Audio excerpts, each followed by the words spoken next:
mwea nimathigatitwo na nigwo gukorwo makihariria migunda yao gatene na nigwo gukugunika na mbura ino itanyitwo gukaura ino ya muuniko ya El-Nino.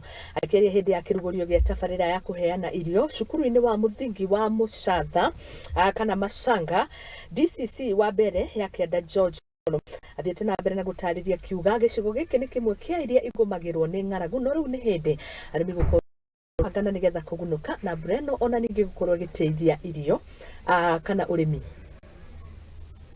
During difficult times like during droughts, prolonged droughts, we step in as a company because we need to help people and give them something to tide them over until things look up again.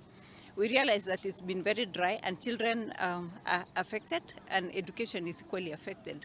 So the idea is that to bridge that gap and ensure that these children continue with their education, we provide food as a stopgap measure. Yeah. Kuna upungufu wa mvua.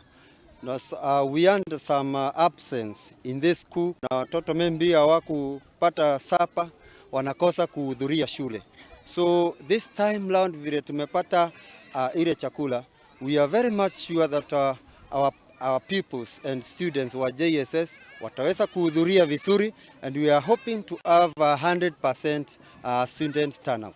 Ningependa kuhimiza kwamba vile navyojua na imetangazwa kila mahali kwamba huenda kwa wakati huu tutakuwa na mvua ya kutosha, mvua ya kuridhisha. Ningependa kuhimiza kila mmoja yetu aende kwa shamba, atayarishe shamba yake mapema na wapande yale huwa tunajua tukipanda haichukui muda mwingi sana, ili tuweze kupata chakula ya kutosha ya kutusaidia katika familia. Kwa hivyo yetu ni kuhimiza kila moja tuende kwa mashamba, tulime mapema, tutayarishe.